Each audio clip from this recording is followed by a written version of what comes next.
Now it's exactly 4 o'clock, so we will keep up the timings. Already 50 participants are there. Once again, all of you, good afternoon. Hope you are safe and also you are taking care of yourself in this pandemic situation also. So let us keep up the spirit and also find out any innovative ways we can develop our skills in all the technologies, as well as learning should always go further without any problems also. Today, uh, SAC chair, IIIT Bangalore section, and also we have with us Professor D.N. Sujata, who is the SAC co-chair, and also she is a professor in VMS College of Engineering.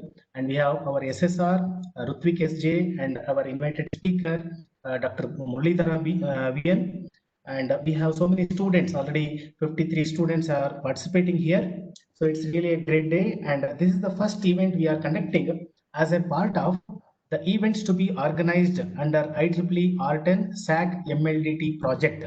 So the name of the project is Volunteer, Lead, Achieve Mission 2020. So we have IEEE Bangalore section, a great mission also. We are having a very good membership and also it's very active in all over India, as well as we are number 4 in the whole of the world.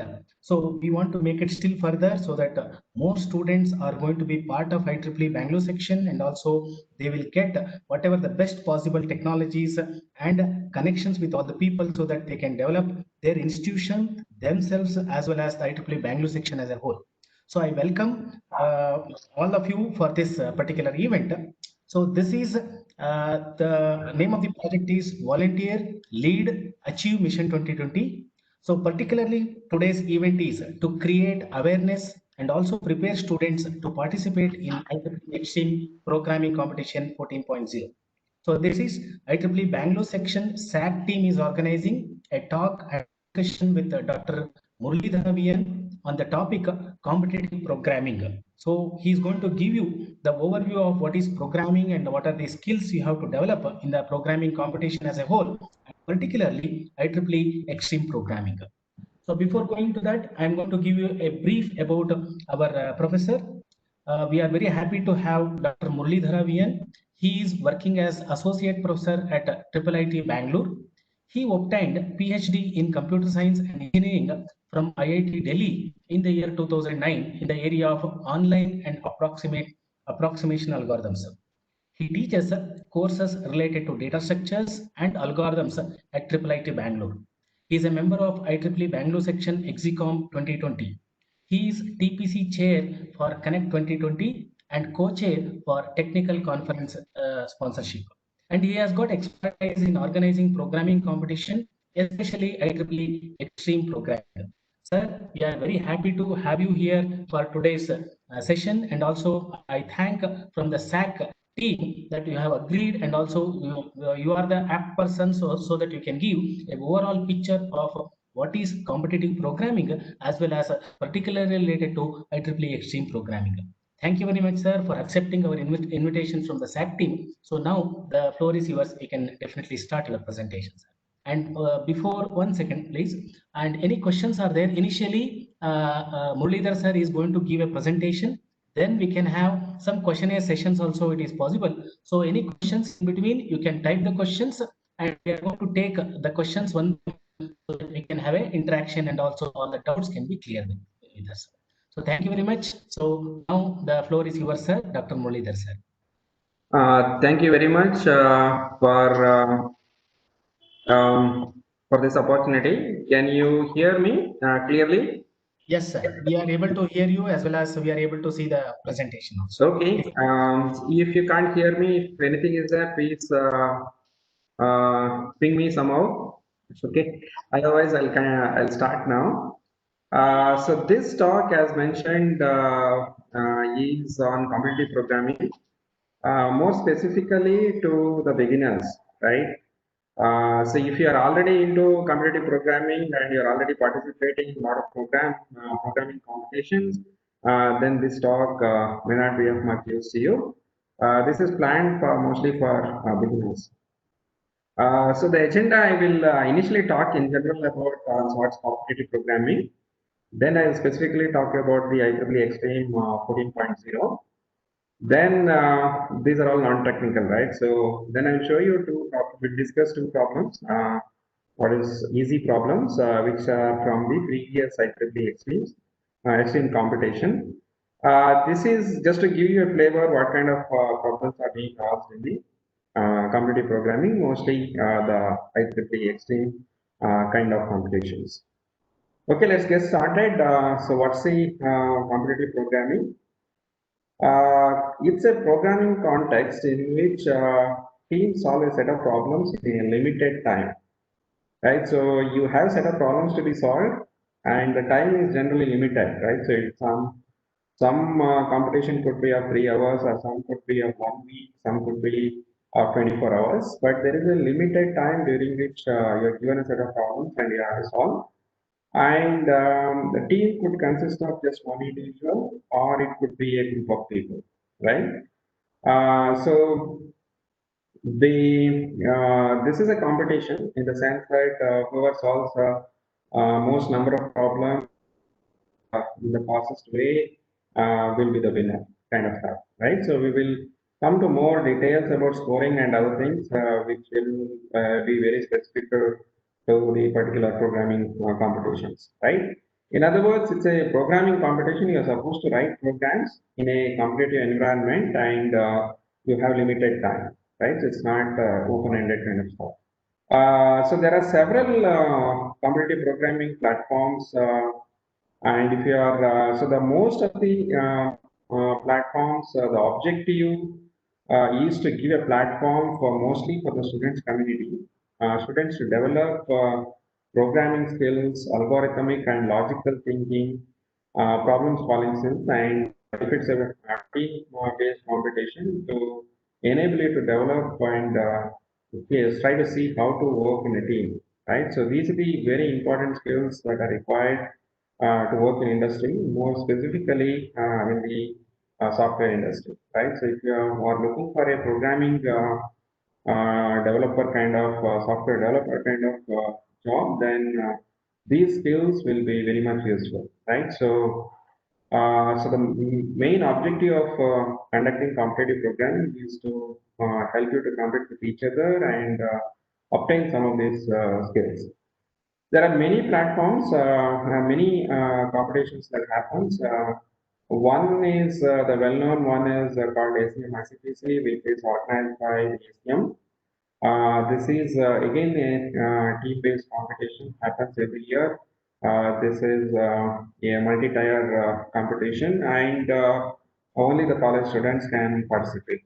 And the other well-known developed, organized by the professional body is the IEEE Extreme, which is a 24-hour competition. It's only one event, and any student member anywhere in the world can participate. There are several other competitions that are being organized regularly by several companies. Google has its own competition. CodeCheck has several competitions. There are platforms like HackerEarth, HackerRank. If you just do a Google and competitive programming, you get a list of companies, platforms which organizes these competitions regularly. So you can participate in any one of them and upskill yourself. Companies like the Google, Facebook, Microsoft, Amazon have been hiring especially freshers based on their CP skills, right? So if you do very well in the top coder, or if you have a very good score in the code test and things like that. So it's very highly likely that you'll be called for an interview with one of these high-paying companies. So there is a lot of opportunities if you're very good, right? So now, so how to get very good, right? So what are the skills? What is that is involved in participating in these programming competitions? So if you have to participate in programming contest, when the problem is given, there are three main steps, right? So one is that you have to read the problem and understand the problem, right? So these are generally the real life problems. These problems will not be directly described as a computer science problem, right? So when you attend a computer science course, people will directly tell you that this is a minimum spanning tree problem, you find a minimum spanning tree problem. But in real life, nobody gives you the problem in the language that the computer science textbooks talk about. The problems come naturally, and you need to read the problem. It's a mostly there will be a lot of English, and you have to comprehend and try to understand and try to relate to one of the computer science problem and model it as a one of the computer science problem, right? So converting, reading the stuff and understanding the problem and mapping it to one of the computer science problem, right? So that's the first step. I think you have to read the problem very carefully and try to think how we can model it as a CS problem. And the second part is design efficient algorithm to solve the problem, right? So there is a efficient algorithm. So you quickly look at what is efficient algorithm. Any algorithm will not work, right? So the algorithm that you decide designed to solve the problem has to be efficient. That's the second part of it. So if your algorithm is wrong, if you're not understood the problem, so most of the time you may not understand what needs to be done, right? So in that case, you can probably skip that problem and go to the next problem. So once you understand the problem, then you have to think about what is the best way to solve this problem, right? So once you know that this is the most efficient way of solving this problem, that's the second point. That's only an algorithmic thinking and all your logical thinking comes into picture. And the third point is writing the code for it, right? So yeah, whatever efficient algorithm that we are designing should be converted to a code and it should work correctly. There should be no compilation error. It should run. It should pass all the test cases for this particular program. Okay. So only then you guys start getting. Only then it means that you have solved a problem. If you fail to understand the problem, or if you don't have an efficient algorithm for the problem, or if you have an efficient problem, an efficient algorithm for the problem, but you can't code it. So you have written the code, but there are some bugs which you are not able to rectify, then it's as good as not solving it, right? So if you fail in any one of these steps, then you're failed, right? So you will start getting points only if you complete all the three steps. Okay. So remember that all this has to happen very fast, right? So you don't have one day to solve a problem, right? So there will be several problems, 5 or 6 problems which you are expected to solve in 4 hours. And so you also have to work in teams. So when you work in teams, so your team has to be, it's very good to have all the three members who are all very good in all the three aspects. But if that is not possible, maybe you have to form your team in such a way that one person is very good in English, he can read and understand the problem. Maybe another person is very good in designing the efficient algorithms. But if you give the algorithm, there is a third person or another person who can quickly convert this into a working model, right? So if you can, since there are multiple aspects to programming, so your team should ensure that you have all the three skills, right? So if you are weak in one of them, your team member should be able to complement that aspect. And so how do we implement an efficient algorithm, right? So that's the issue. So you can write the code in most of these computer programming platforms in any language. So if you are comfortable with C, you can write in C. If you are not comfortable with C, if your favorite language is C++ or Java and Python, right? So these are the four programming programming languages that are under use. The top four are Python, Java, C, and C++. But you can write code in any language. But I think you should choose one, right? So if you like Python because it has very less syntax, then you stick to that. But if you started with C, you don't want to learn Python, it's fine, right? So you just stick to C. Or if you learn C, but you're more comfortable writing object-oriented programming in C++, stick to one language.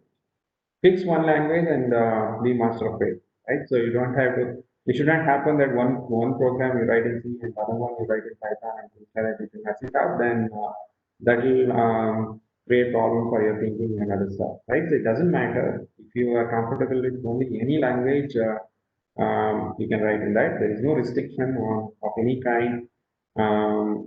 in any of these programming competitions, at least in IIIT Extreme. Simply because you choose one particular language, you will not have any advantage or you will not have any disadvantage for your choice of program. After that, the two main important things are when you write a program, you have to write, think about two things, right? So one is what is one of the time complexity, another one is the space complexity. Time is basically how much time does your program take, right? So in other words, how many operations can it take? So the rough idea is that so you can do the modern day computers, for example, the laptop that I'm using, the general 2.4 gigahertz, some 4 GB RAM kind of machine that I have, which is the most commonly used laptops that we have, can do about 10 to the power 8 operations per second, right? Generally, this is what will be the cutoff time for most of the problems that appear in the computer programming. So there will be several test cases and you have to perform some operations, including everything, all the computations, the total number of operations that you can do will be limited to about 10 to the power 8 operations. If there is a timeline relaxed, if they say that it can take some 10 seconds, then you can multiply with a factor of 10 here. And the other thing is that you cannot assume that the machine on which the program runs has infinite memory, right? So the computers are limited by the amount of computations that it can do per second, and it cannot do infinite times, right? So every computer, even if it's a supercomputer, has only limited memory. It can only store limited things. So you can generally assume that about 10 to the power 5 integers it will store in your program, right? So if you want to declare an array, then you can declare an array of integers of about 10 to the power 5, not really 10 to the power 8. So if you have to have store an integer of array 10 to the power 8, then so it takes so much of memory, right? So much of memory you can't go into the program, right? So you can't assume that. So this 10 to the power 5 is coming from that you have about a 2 or 3 GB RAM machines, right? So you can only use so much of memory. So every programming competition, every program will have a time limit. Your program cannot take more than this many seconds, which translate to the number of operations that you're allowed to do. And it also has restrictions on the amount of space that you can use, right? Which is written in terms of MBs. So what the MBs can be easily converted into the number of integers that you can store. Okay, so but these are the general numbers that I'm writing here, but specific programs might have different relaxations. So what important is that if the program is correct, but still it takes too much of time to run. Again, you will not get points for the program, and it runs very fast, but it takes too much of memory. It crosses the limit. Again, your program will not be accepted, right? So these are the two main things that you have to worry, have to bother. Keep in mind most of the time when you write the programs. Other than that, so before you start, you have to be very good at about the basic programming skills as well as some of the data structure and algorithm skills, right? So I have just listed if you're just beginning or if you're just wondering what are the topics that you need to study before you can be a good competitive programmer. So this is the first level. So once you know these topics, probably you can get started and you can probably start performing very well in some of these competitions. But even if you don't know all this, if you know a subset of it, right? So you can still get started, right? If you just know how to write a for loop, how to manipulate a array, I think that should be a good starting point, right? To get started. And once you get started, you can learn more things. And once you start learning more things, as and when you see more programs, you can learn the other topics going forward. But these are the topics. If you are a computer science person, generally in all undergraduate programs, there will be a course in data structures. And the other course that most of the people will end up doing is called the design and analysis of algorithms course. The topic that I have written here is basically from these two courses. And also some of you will do a graph theory or algorithmic graph theory course, right? So the topics includes a mixture of these three courses. So the electronics guys might just do the basic data structure course, but they have to pick up some of these algorithm skills if they want to be really good at competitive programming. I will quickly go through this list so that you know what to read or what to refer in this. The arrays, for loop, arrays, if else conditions, all that you have to write. Arrays, how to manipulate arrays. And list basically here is linked list. If you are using C, then you have to write explicitly, but if you are using Python, you just can call the function list and you can work with it. Then hashing, you should know what is hashing, what is the advantages of it, what are the disadvantages of it, when to use it. Then two basic data structures, that is one is called as stack and the other one is called keys. Then you should also know about binary trees and so the different traversals of binary trees, that is pre-order, post-order, in-order, level order. So what is the level of a binary tree, what the height, what compute, all these things. Then you should also know what's a binary heap, so what kind of operations can you do it under binary heap. And you should be able to really implement this binary heap in half an hour, right? So if you have to use a binary heap, then you should have the implementation of it, you should be able to do it quickly. Then other tree algorithms like balanced binary search trees, lines, segment trees are options, right? So these are advanced topics. If you're not familiar with it, you can skip. But if you're comfortable with most of the things, you can just go back and look at what are these things, right? So, and the next three are general algorithmic design techniques. One is divide and conquer, and one is greedy. And most of this programming context generally has one problem from dynamic programming, right? So generally, in most of these computations, there will be one question from so what is famously known as DB. You should also most of the real life problems can also be modeled as a graph problem, right? So in graphs, you should know how to represent graphs. That is list representation, edge list representation, and the matrix representation of graphs. Then you should know the basic traversal algorithms like BFS and BFS and some applications of it, right? So, for example, if I have to test where graph is bipartite or not, then how do you do it, right? So, and things like that. So then you should know what the minimum spanning tree problem. So what are the structural properties of spanning trees? And there are two main algorithms. One is Prim's algorithm, and another one is Driscoll's algorithm to find the minimum spanning tree. And you should know the shortest paths. There are three main algorithms for shortest paths. One is Dijkstra, another one is Bellman-Ford, and Bosch's algorithm. Right? You should know what these algorithms are and when to use these algorithms, and what are the limitations of each of these algorithms. Right? So these algorithms are very simple, and the shortest path algorithms are very simple.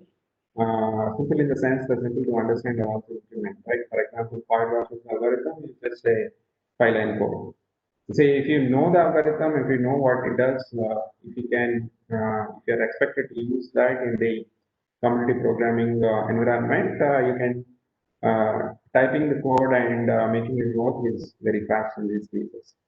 Then there are other techniques which I divide and conquer probably includes the standard sorting, right? So the merge sort, the quick sort kind of stuff. So you should be very comfortable. So most of the problems would require you to sort and then use. So you should know these techniques. Sometimes you may be able to use these algorithms directly, but in sometimes, even though you may not have to implement QuickSort, but some of the ideas that are used in designing this algorithm for QuickSort may be useful for solving a particular problem. In most of the programming contexts, the problems are classified as easy, medium, and hard. So how do we classify these problems as easy, medium, and hard? It's easy to classify after the competition. You just look at a particular problem and see how many people have solved this problem. Okay, there are 100 people who have participated, and problem number one is solved by 80 of them. So that means that it is easy one. So if there is a problem which only 40 people solve, then it's classified as medium.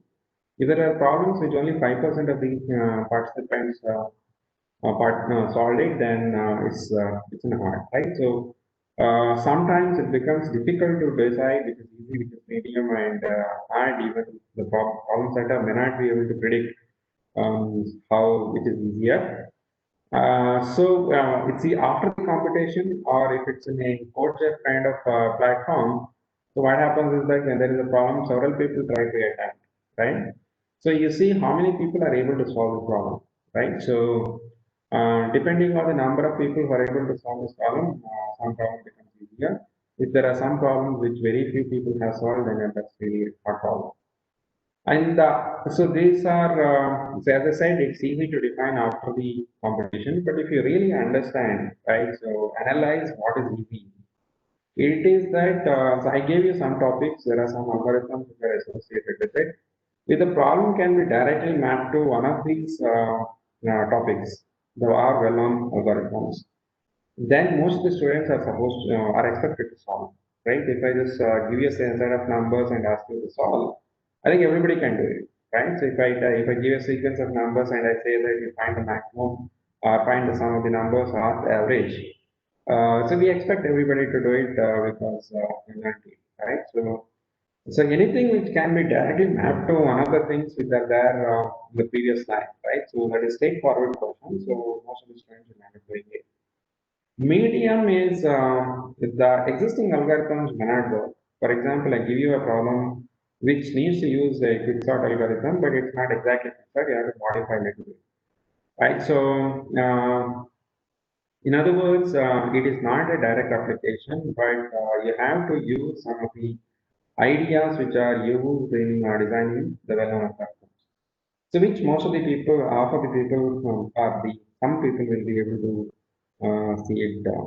The other category is some of these may not be from these topics, or you have to decide which it's not clear immediately that what techniques will be useful. You have to think more, you have to make more observations about the problem and use probably more other techniques to solve the problem, right? Which is that's why not everybody will can attempt this. Okay. Let's move on to, so that's all I had to say about the competitive programming in general. Now I will talk about IEEE Explore, IEEE Extreme 14.0. Yeah, so this is a competitive programming organized by IEEE. They started this series in 2006. So we are into 14th year of programming competition, IEEE Extreme. That's why it's called IEEE 14.0. Okay, so you can know more about this competition by visiting the site. A team of 3 student members, right? So 3 student IEEE members. So if you want to participate in this competition, you have to be a IEEE member and a student member. Students can participate by making a team of 3 students in one team.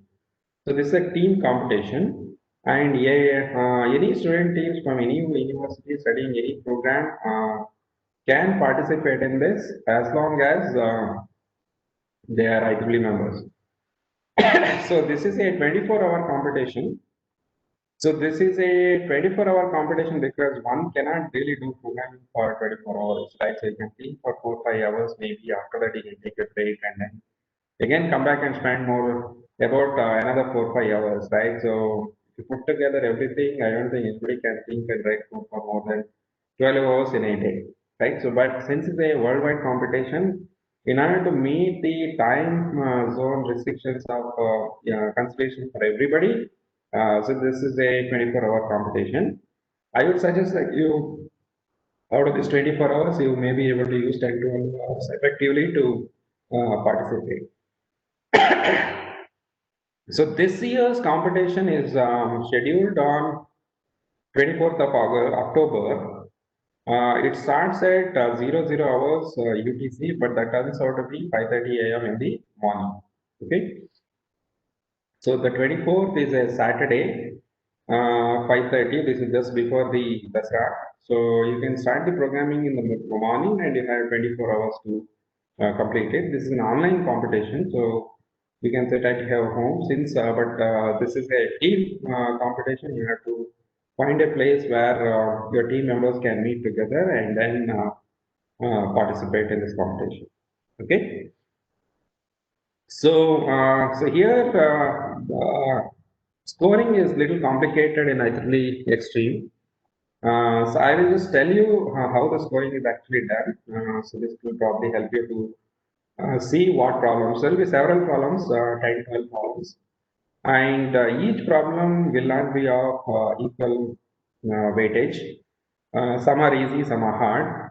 So if you solve a easy problem, you get less points. But if you end up solving a hard problem, which very few people have solved, then for that particular problem, you get more marks. So this is like an exam, but all the questions will not have, there is a 1 mark question, there is a 10 marks question also. So 10 marks question is supposed to be hard. So, but in the exam, you are told well in advance this is a 1 mark question and the other one is 10 marks question. But in the programming competition, that's not well known in the beginning, right? So it's only known at the end of the competition, which is easy, which is hard. So the hard is the one which very few people solve, and easy is the one which most of the people solve. So naturally, this is not a binary classification, right? So you will have an A which will measure the in some sense whether it is easy or not, easy or hard, right? So if it's very easy, so it will take a number between 0 and 1. So your problem score is 30 plus another 70 points. If the problem is very tough, right? So in that case, A will have a 0, right? So you are the only one person who has solved this problem. In that case, A will be 0. So you get that particular problem will have 100 points.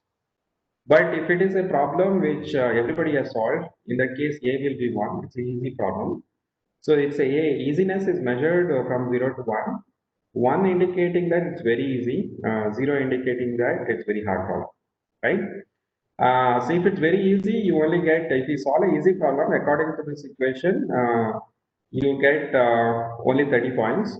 If you end up solving a hard problem, you get a 100 points for that particular problem. And so if it is in between, then you get maybe 30, 40, 50, 80, depending on the level of difficulty of the problem. So, but in any case, you get minimum 30 points for solving the problem, right? So the points that you get, even if it's easy, even if everybody solves, will not go below 30. Then there's something called a submission score. So even in one particular problem, there will be several test cases. See if you get different points for passing different test cases. Let's say that there are 4 test cases. Your program only passes the first 2 test cases, but it fails to pass the third and fourth because either because of the memory restrictions or the time restrictions. In that case, you only get points for the first and second. And all the test cases need to have the same weightage, right? It could happen that a particular problem has 4 test cases. If you pass the first one, you get 1 point. If you pass the second one, you might get 2 points. If you pass the third one, you get 3 points, and the fourth one could be 4 points. So if you just solve the first and second, then you end up getting 4 points. If you happen to solve the third one also, then you get 6 points, right? So so your submission score is the how difficult is the problem, that is PS. PS is the problem score into how many points you have got for that particular problem. So this is the ratio of points obtained divided by the total points allocated for this problem. For example, if the total points allocated for a problem is 10 and you have solved first 2, whose weightage is 1 plus 2, then you get 3 out of 10, right? So 3 out of 10 into, if it is a medium level problem, if the total points for that is 60, then what you get is 60 into 3 by 10. Okay. So there is a problem. Problem score, it depends on the how many people have solved this problem. The score is computed like this. Okay, and the submission score is this score into whether you solve the problem completely or partially. Partially or completely decided by the number of test cases that is passed, and the number of test cases also is a weighted score, right? It's not that all the 4 test cases will have the same score. So now your context score is the sum of all the submission scores. So this is the submission score is for one problem. So you get some points, right? So let's say that you got this problem that you solved is a hard problem, it has 80 points, and you have able to obtain 50% points for that particular problem. Even though it's a hard problem, your program doesn't pass all the test cases. It solves, let's say, 3 out of 10, but the weightage for that is 50%. So you get 40% for 40 marks for that particular problem. So if you solve a easy problem, maybe, but it passes all test cases, then you get 30 points for it. But easy problem, you're able to solve only 75% of them, then you get 30 into 75. So your total context score is the sum of the scores that you get for solving each of the problems. Okay, that's all. And if the context scores are same, then the time taken to solve the problem comes into picture. This time taken to solve the problem is used as a tiebreaker, right? So if 2 teams have the same score, but one team solved the problem much earlier than the second team, then the team which solved first will be ranked higher than the team that is solving later. In the IIIT extreme for extreme competitions, not all the problems are released at the beginning, right? So some problems will be in the beginning. After that, after a couple of hours, another set of problems will be released, and so on. So the time is what is the max? So what is the time when you got the maximum points corresponding to that particular problem, right? So the problem number 2, the best solution that you uploaded is at 10 o'clock, but it was released at 8 o'clock. So the time you took to get your best solution is 2 hours. So that 2 hours will be added to your time. The problem of 4, it was released at 11 o'clock, but you immediately solved it by 11:30, then 30 minutes will be added. But there is a easy problem which was released at 6 o'clock, but you completed only in the night 10 o'clock. So, so that is after 14 hours. So 14 hours will be added to your time. And the 2 teams having the same score, but whichever team has taken less time, they will be ranked higher. Okay, so this is the scheme that the IEEE Extreme follows in the competitions. Okay, so it's also important that there's this online program, programming competition. So plagiarism and other things are very important. You are expected to, as a team, work independently and write the code and submit. You are not supposed to copy the code from somewhere else. And if you write the code and if you give it to your friends, and if they also upload the same thing, I think both the teams will be disqualified, right? So it's easy to check whether people are copying or doing on their own. I think in the best interest of the community, and it's not advisable that you get into all these practices. I think when you participate in any online competition, competitive programming, I think you have to be honest and participate honestly. Otherwise, at some point of time, we'll be caught, and after that, it's very difficult to make up your name. Okay, so we are as part of so that is the story about IEEE Extreme. If you notice carefully, in any of the competitions, programming competitions, which happens globally, Indians are not doing very well. Okay, if you look at the IT industry and the number of jobs and the revenue jobs in Bangalore, especially in India, so we expect that the programming skills of Indians, and especially the Indian students, has to be much better compared to the rest of the world. But unfortunately, that's not the case.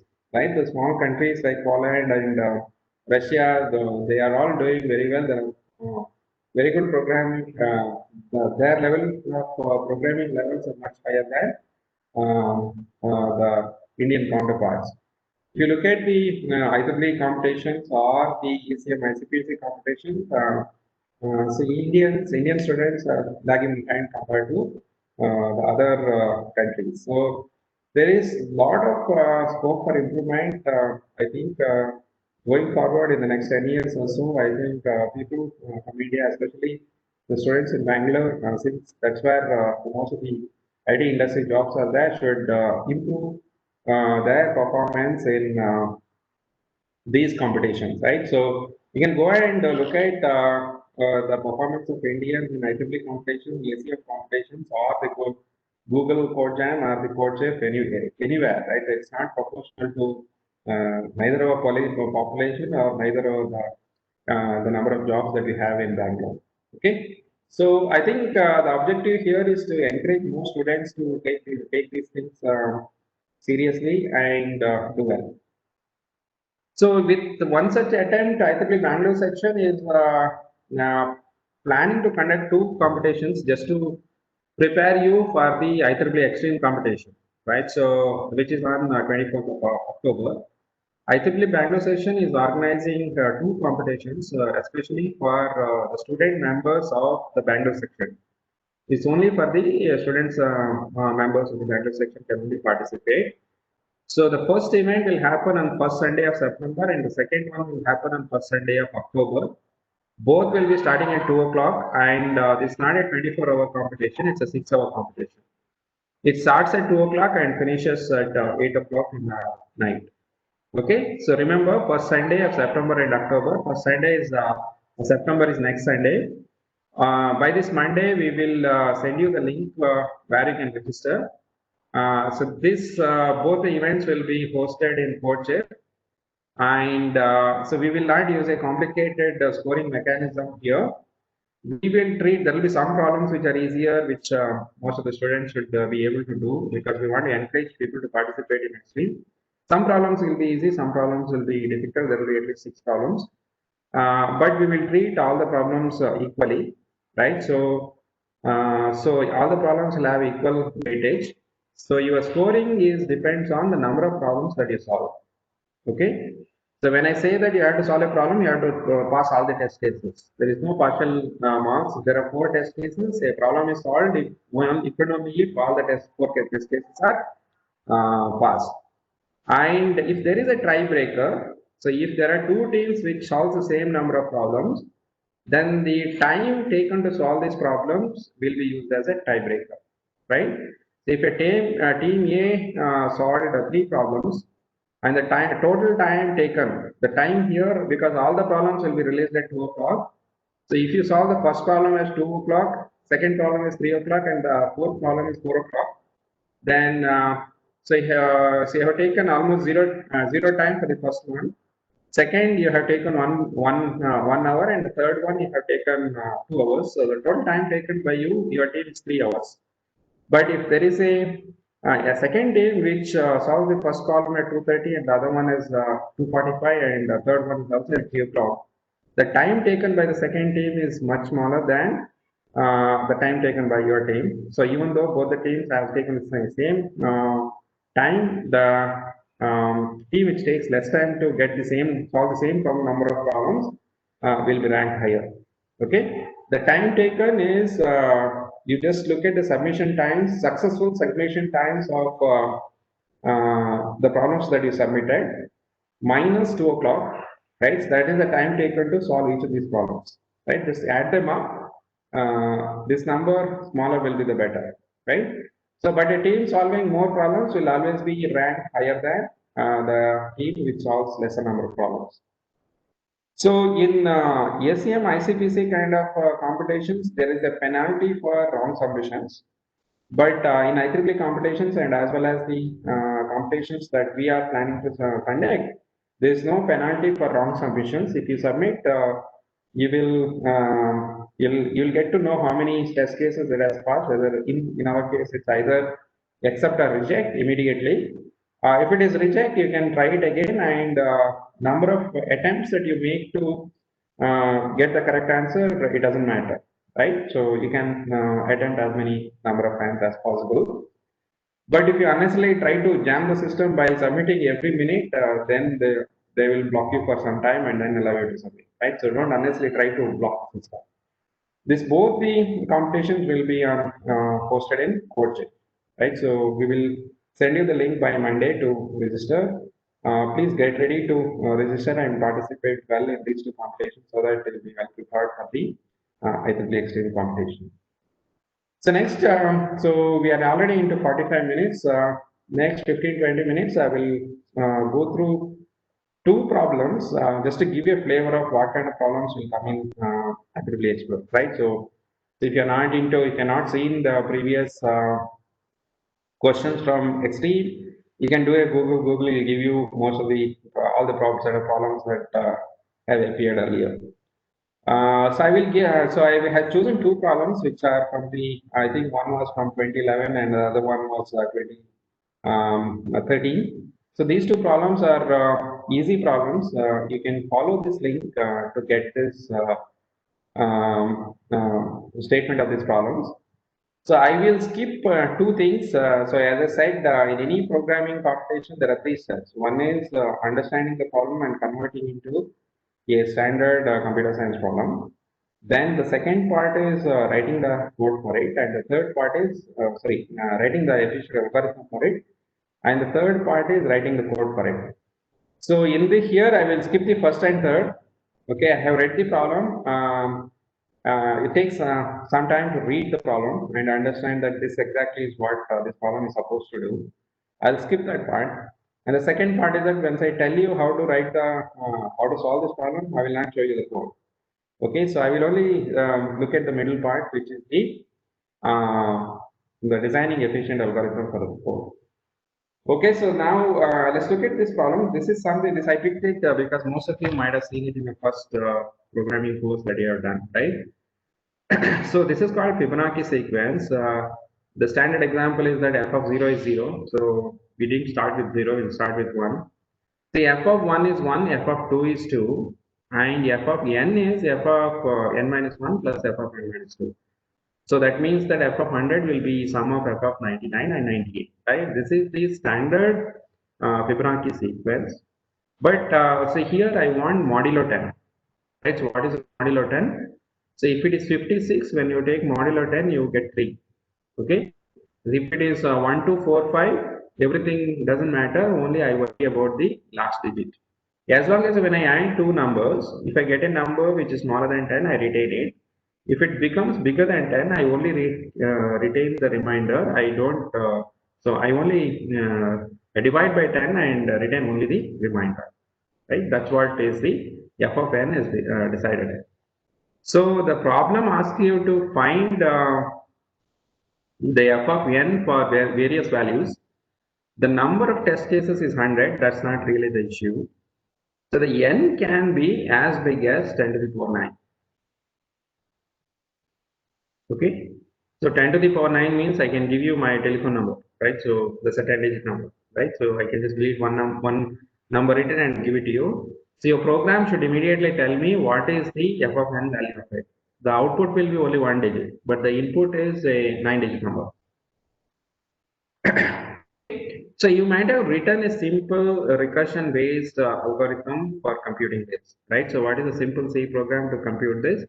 If so this is a recursion of integer n. If n is strictly smaller than 3, then you return n. If it is 1 or 2, then if it is 1, you return 1. If it is 2, you return 2. Otherwise, recursion n minus 2, recursion plus recursion n minus 2. Once you find the answer, you do percentage array.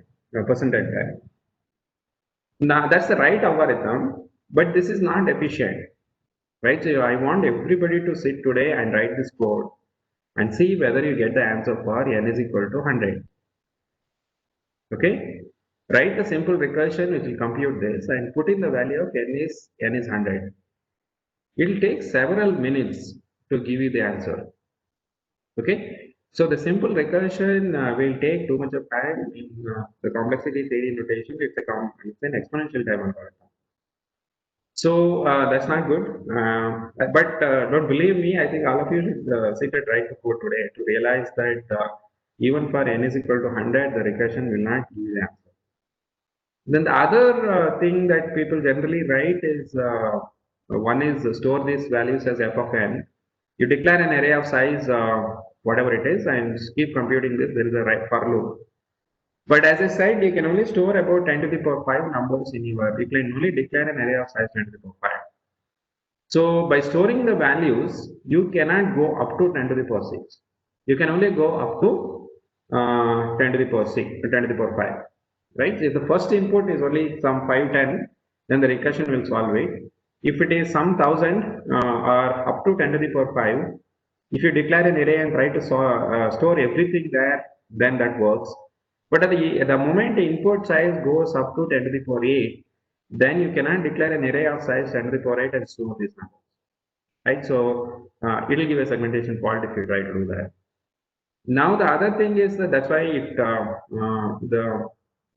the amount of space that the second algorithm takes is proportional to the n. That should not be the case. So there is a third algorithm which just uses three variables.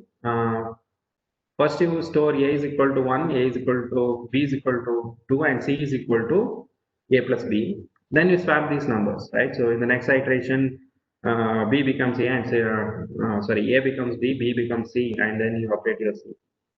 This method works only for one test case, right? So because if I had to go up to 10 to the power 9, I need to add 10 to the power 9 numbers, right?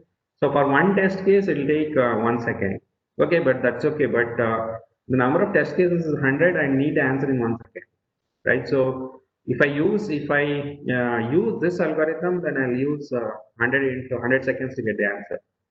But we need something which is much faster than this, right? So you're not supposed to add n number of times to find f of n. Okay. So that's where a very interesting observation comes into picture. Since it's a modulo 10, this sequence is a kind of a periodic sequence, right? So this sequence should repeat after a certain stage. If you compute this sequence, the best way to compute this sequence is just take a Excel sheet and write 1, 2, and a1 plus a2 modulo 10, right? So what you notice is that 61 will be 1 and 62 will be 2. I repeat, 61 will be 1 and 62 will be 2. The moment two consecutive sequences repeat, after that the entire sequence should repeat, right? Because it just depends on the previous two numbers. If 61 is 1 and 62 is 2, then the 63 should be is equal to f of 3, right? So that's the interesting observation. Now, you're supposed to make this observation and notice that this sequence repeats after 60. Now, if you give this information that this sequence repeats after 60, then it's easy to come up with an algorithm, because I said 61 is equal to f of 1 and 62 is equal to f of 2.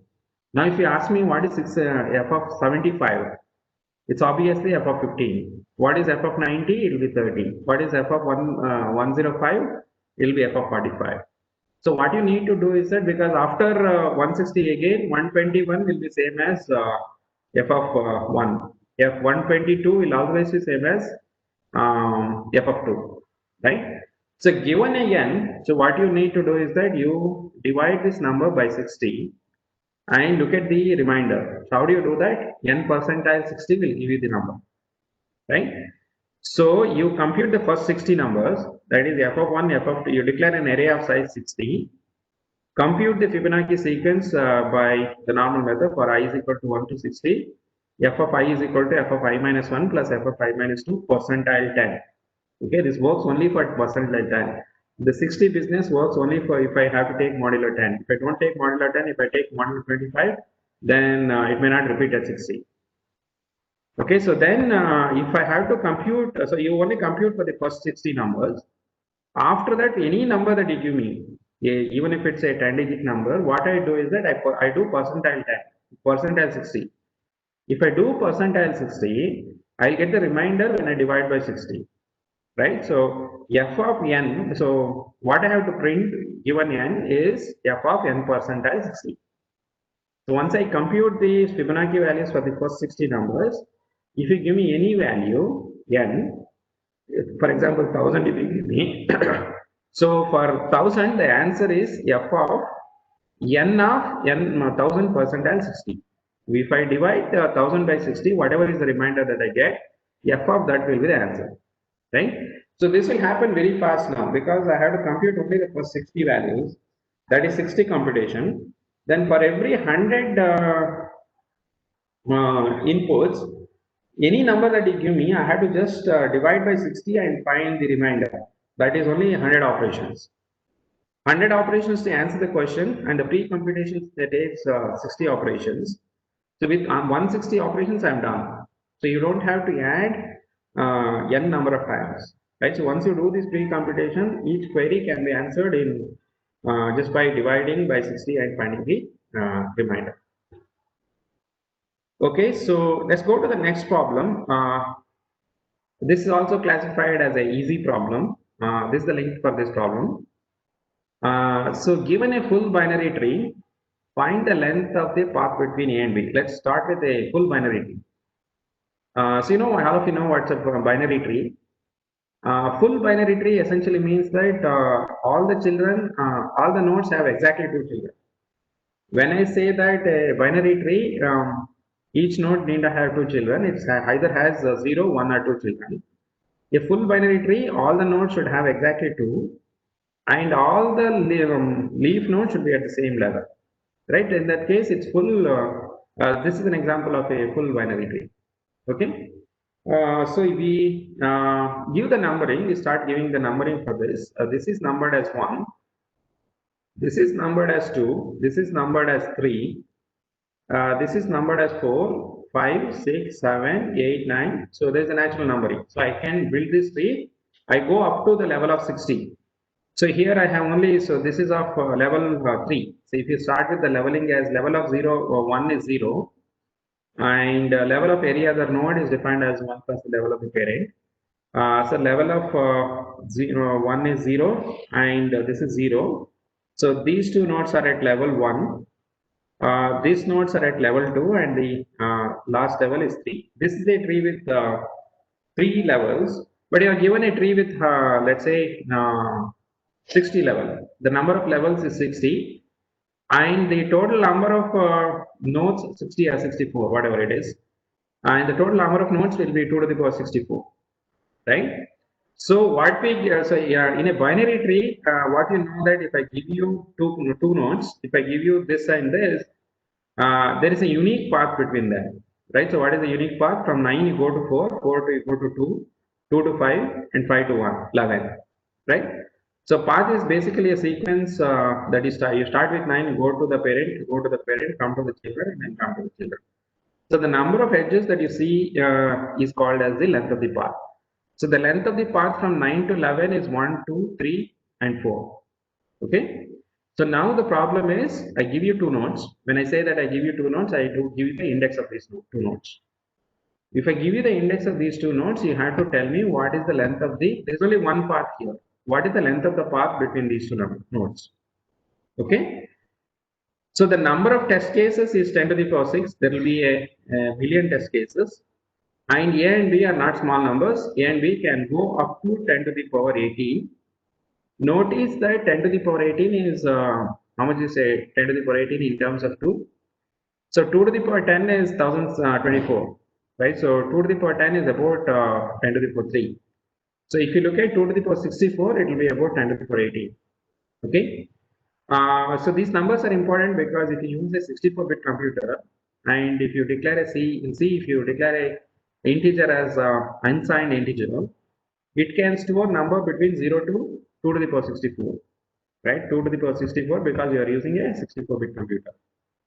So the maximum number unsigned integer that you can store is 2 to the power 64, which is very close to 10 to the power 8, right? So if you have to store A and B, you should not declare it as integers. If you declare it as an integer, it will go up to 32,000, right? So if you want up to 10 to the power 18, you should declare A and B as unsigned integers so that you can store the integers as 10 to the power 18.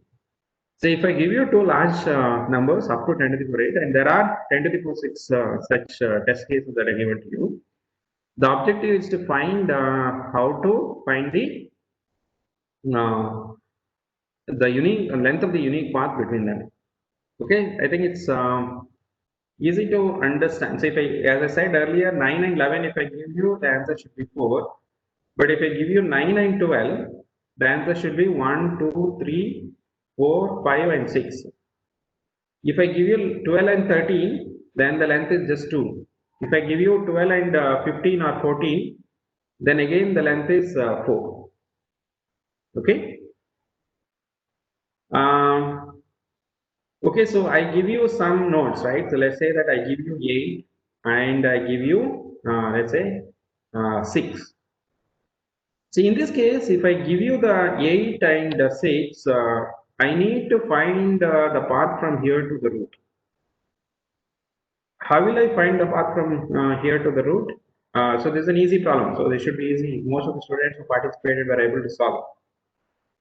So I should be able to start with this node and reach the root node easily. So in other words, if I can find out how to go from a node to the parent node, if I give you the number for this, if you can find the integer value corresponding to the parent, I apply the same algorithm and reach the root node, right? So can I find the path?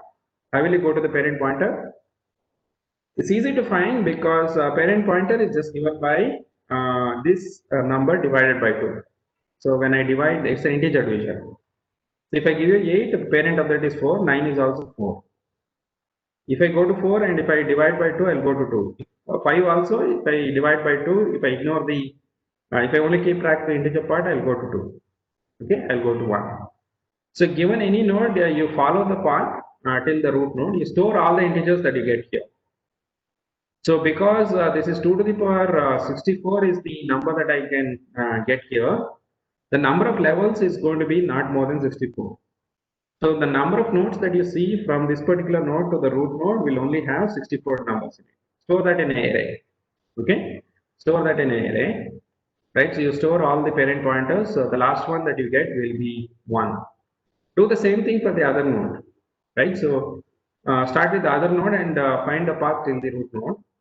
Now what may happen is that there may be a common path, right? So for example, 8 and let's say 10, they don't go, so the path between 8 and 10 will not contain the root node.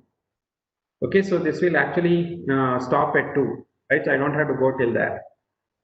So in other words, this point that I'm looking at is called as LCA, least common ancestor.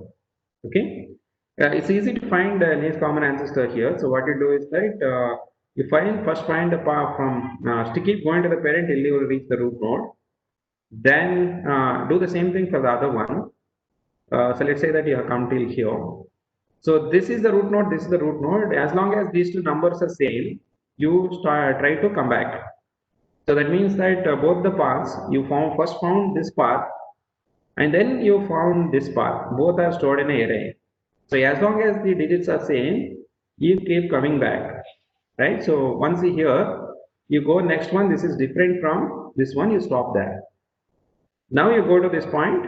So once you go to this point, you know how many nodes are here and you know how many nodes are here. Now we can immediately compute the length of the path. Okay. So you keep going to the parent. How to go to the parent? You just divide the number by the integer division by 2. You continue till the root node. Store all the values that you get when you move from that particular node to the root node. Do the same thing for the other pointer. Now ignore the common points, right? If you ignore the common points, you have to traverse the array in the backward direction. Once you reach so for example here, if I start with 8, I get 8, 4, 2 and 1, right? So that's 4 numbers. If I start with 5, I get 5, 2, 1. I ignore 1 which is common. I come to 2, I ignore it, but 4 is not equal to 5, right? So in this case, I have 8 and 5, here I have 5. So the length of the path is 5. So there are three numbers here, 8, 4 and 5. So the length of the path is 3 now. So this edge will be counted, this edge will be counted, and this edge will be counted. This edge will not be counted because it's part of both the parts. Okay, that's the solution for this. So if I give me any node, even if you give me there are 10 to the power 6 test cases, you take the A, you find the path, then the path is only going to be 64. You take another B, you find the path for it, that's also going to take another 64 computations. After that, ignore the common things in both the nodes, and how much, whatever the number of nodes that are left, that's the answer. So you do about 120 computations to answer each query. Then there are only about 10 to the power 6 number of queries. So in about 10 to the power 8 operations, you'll be able to answer, right? The 64 is in worst case, right? So if I just give you 2, then in one step you reach the root node. So on average, this will run much faster than 10 to the power 8. Okay. I'll stop here. If you have not understood anything, we can always ask questions. Before I wind up, if you found these two very difficult, don't worry. So this is only a sample easy problems. I think if you want to get into competitive programming, you should not give up, right? So what happens is that you try few problems and you think that it's very difficult and most people lose interest there. I think you should keep your interest for a longer time. I think if you want to master or at least come to a reasonable level of competitive programming, I think a student should spend at least 2 years on this. Okay. So you have to put in effort, you have to keep practicing, only then you become good at it. When maybe, so if you are a second year student, just completed the first year, that's the right time to start this. After the first year is over, you have enough summer break, that's the time to get started because you have learned some programming. And continue this for another 2 years, right? The second year and third year. So if you do that, when you come to fourth year, you're ready for placement, you're good at competitive programming, everything. I think that's what is the advice for the students. I think all the colleges should tell the students that you should start this business at the end of first year. Practice for 2 years so that you're ready when you come to the fourth year. You can give your best efforts when you're in fourth year. Okay, so there is no shortcuts. Everybody has to try and don't give up initially if you find it very difficult. So with that note, I'll stop. I'll take questions if there are any.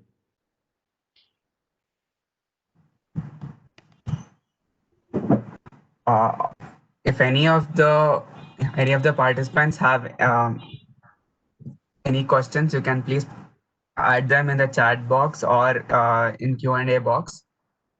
It will be answered by our speaker.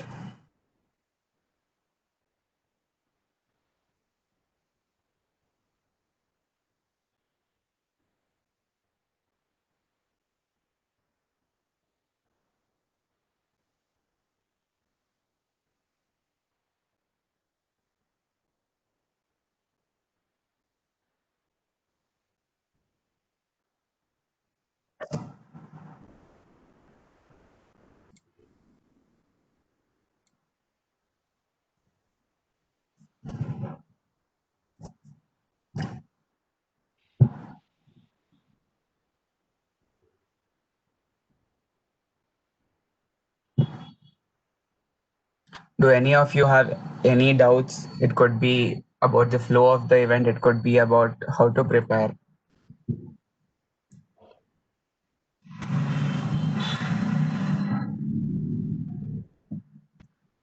So Muralidhara sir has been crystal clear in explaining everything.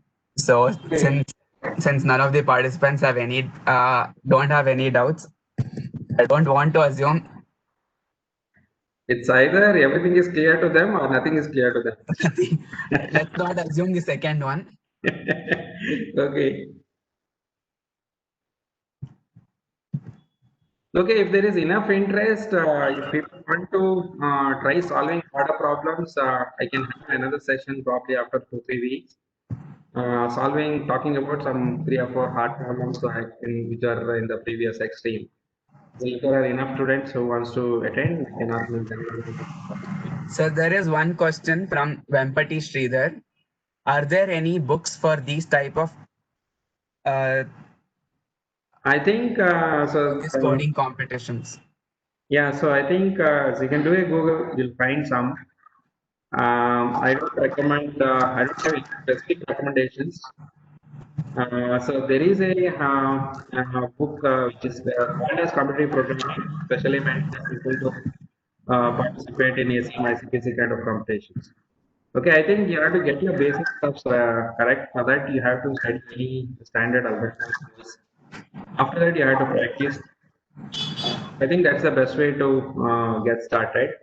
But if you want a book for competitive programming, there are one or two you can see the book. So there is one more question from Rubini G. Is it better to go in order of questions from first in the competition, or can we go according to our preference? Yeah, so the first to last is not a good option because the first three questions could be harder ones. You may not be able to answer. Okay, so but I don't know which one is easy, right? So it's in the standard question paper that you see in the exams. So if you just push through, you'll know which is easy and which is difficult. But in this, if I give you 10 questions, I will give the easy ones first, right? There's no rule that easy ones should go first. In sometimes I myself don't know which one will turn out to be easy because easiness or difficultiness is decided by the number of people who attempt the question. So I think the one good strategy could be to just go through all the questions, okay, and make a quick judge of which is easier, which you can attempt first, which are the ones that you think are very difficult, you have to keep it to the end, right? Since it's a team-based one, so you can distribute the questions among yourself. If there are 10 questions, maybe first person will read the first three questions, the second person will read the next three questions, and then the third person can read the top remaining three or four questions. When you read a question, immediately you should be able to decide whether it is easy. If it is within your limits, you will be able to do it, or it's very difficult. Right? Once this categorization is done in the first couple of minutes, then I think you should try to attempt the easy ones first and complete it and get some points and feel good about it, and then try the ones which are harder, right? So once you see that the second problem is easy, you can discuss once the first phase of deciding which ones are easy, then you can discuss your ideas with the other team members. Let's ensure that whatever ideas that you have is correct, and then but you might think that it's easy and but he might think that it's hard, whatever you're thinking is not correct, then you have to drop that and look at the other options, right? So don't be stuck with any problem, right? So my advice is you should as a team each need not one by one. As a team, first is you have to read all the questions that are given, make an assessment, pick the ones that are easy for you to see. Some of you might have very comfortable with graph algorithms, maybe other guy is very comfortable with other team may be very comfortable with dynamic programming question. So the moment you see a problem, it is dynamic programming, the second team might decide to do it first, compared to since you are master in shortest paths, you may be able to decide on this. Scan through all the questions, pick your questions, don't go by any order. Yes, sir. We have another question. Do we have to write the program in a particular language, or is the language of our choice? I think that was already answered, right? So you can write in any language. When you start practicing, stick to one language, right? All the three team members should be comfortable with the same language. Okay, so that's the way it's easy to, it becomes much faster to write the code when you get it to coding. Right, pick any language. Most of these competitions will not have any disadvantage or advantage over the choice of the programming languages. Certainly, IEEE extreme competition will not have any advantage or disadvantage based on your choice of the programming language. So if you have learned enough Python, maybe you could go with that. Otherwise, C, C++, Java, whatever you're comfortable with. If you are starting to begin, if you are a beginner, then you pick one language and stick to that language. So if you keep changing languages, then that will add one more level of one to your ability to do well in C. Data structure knowledge is required, right? Because I told you you should know what is a full binary tree to in order to answer this question. So I think most of the things will require you to know lists, arrays, what is a linked list, what is a stacks and queues, some binary heaps. This kind of data structures are very basic ones, which I think otherwise I gave you the list, no? So you should go through that list. The hashing is another data structure which is very often used when you have to do such kind of queries. So it's not just data structures, it's data structures plus the algorithm skills, right? That's what is required to make you comfortable. So right, this is the basic things that I think most of you should know.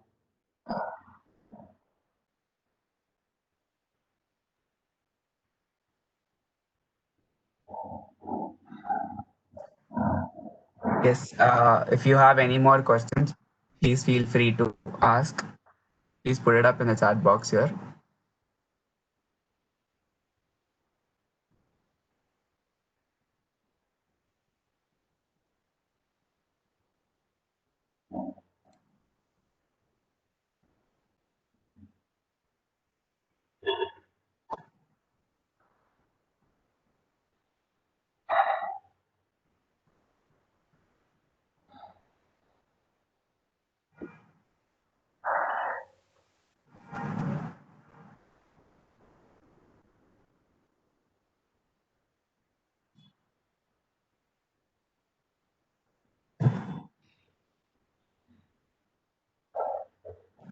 Yeah, so there are several platforms. You can pick any one of them. It doesn't matter. You can start with CodeShape or HackerNine. There's a new one which is the Lead Code. You can start with anything. I think it doesn't matter. Top Coder is another one which is well known.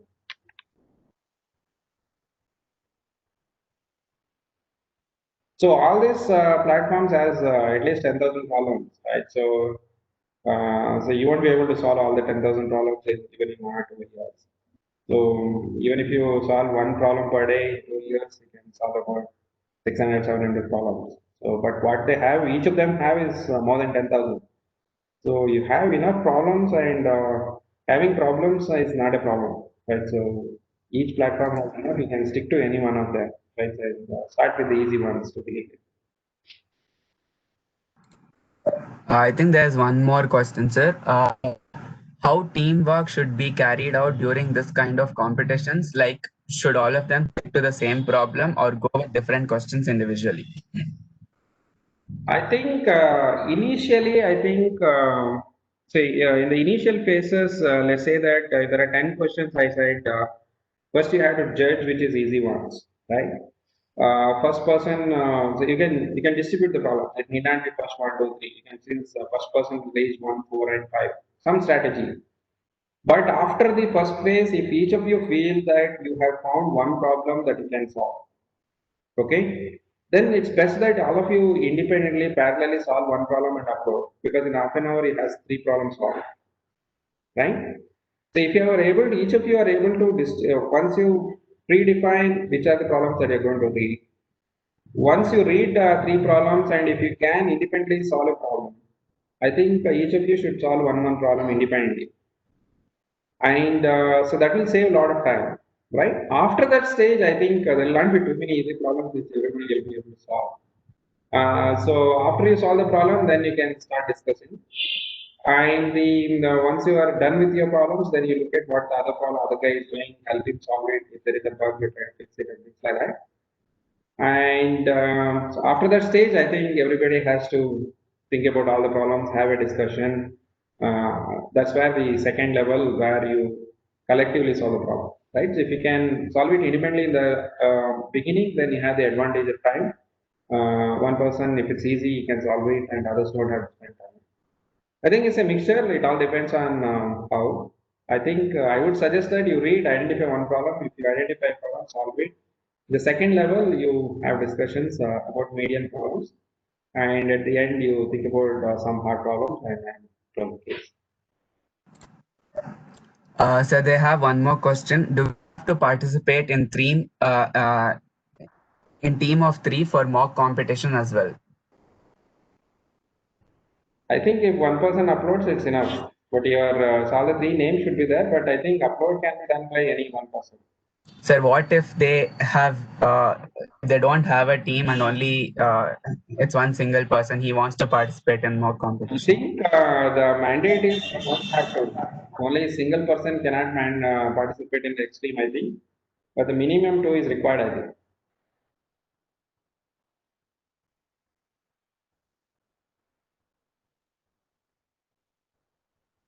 Our Bangalore section platform is the competitions are conducted on CodeShape. I think Hacker Rank has the previous questions in their collection, and you can go and practice. So this year competition, which platform they are using, I am not very sure. Okay, but all the previous years competitions are all there in Hacker Rank. You can go and practice that.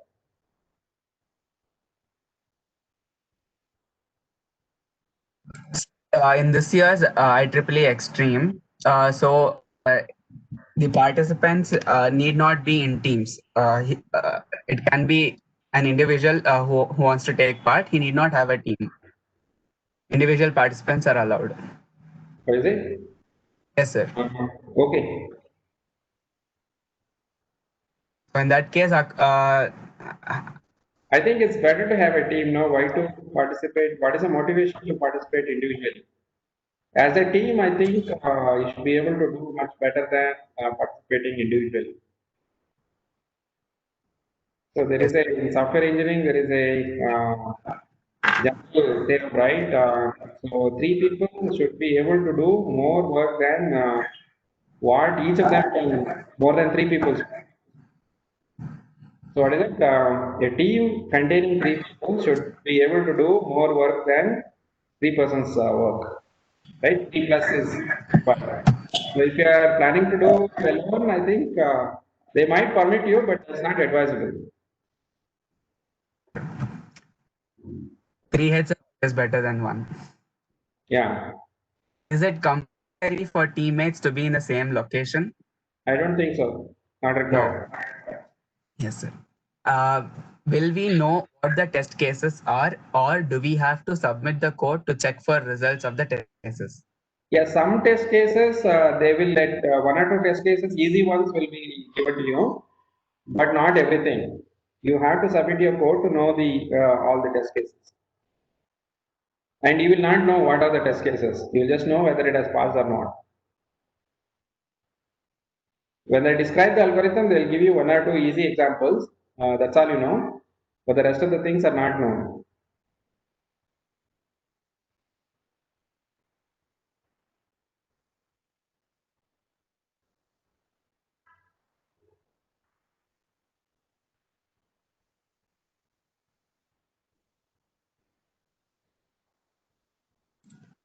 I think, sir, you have answered this question. In IEEE Extreme, can all team members log in at the same time and code, or only one person from a team logs in and the other two have to help him offline? I think the second one may be better, or I think both models are possible. Okay. Do they have an option where all of them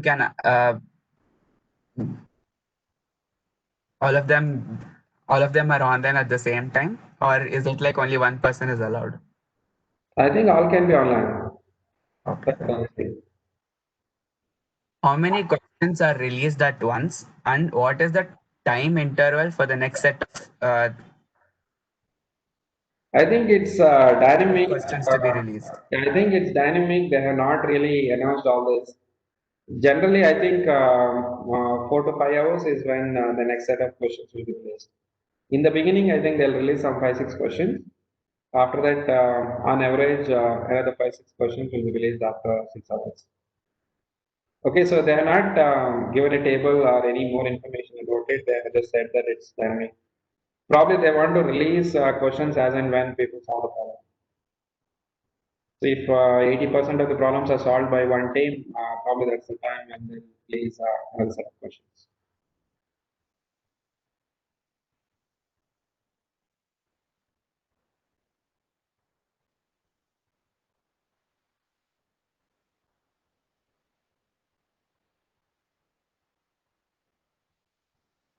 What is 23? I didn't get the question. Which one, sir? Ashwini is asking.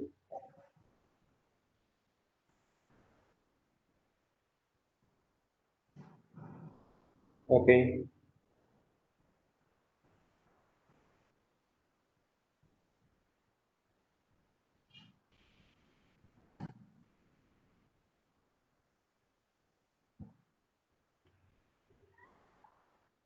I think uh, we have covered all the questions. If there is any more, we have a minute or so. We can take a few more questions if any of you have.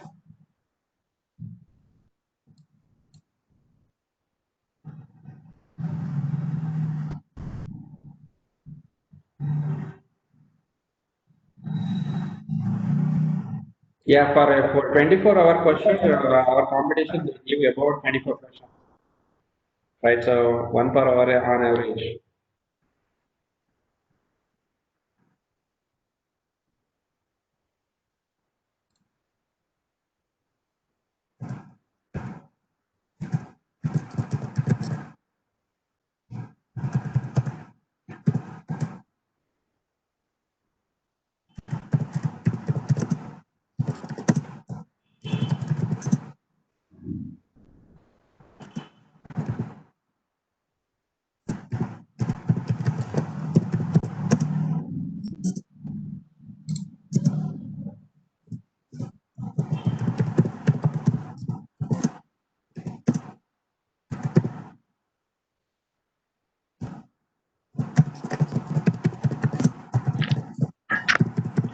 I think is it a good time to close?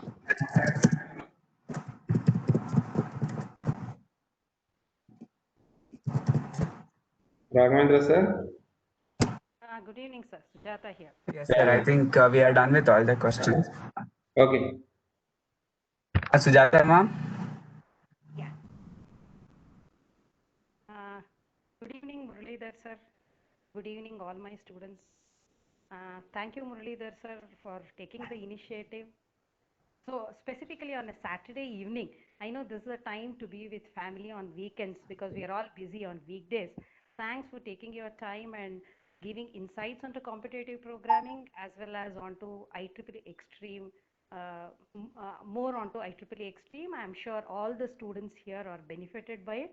So on behalf of the IEEE Bangalore section and on behalf of the SAC team, thank you so much, sir, for all your support, guidance and encouragement to all the students here. Thank you, sir. Thank you.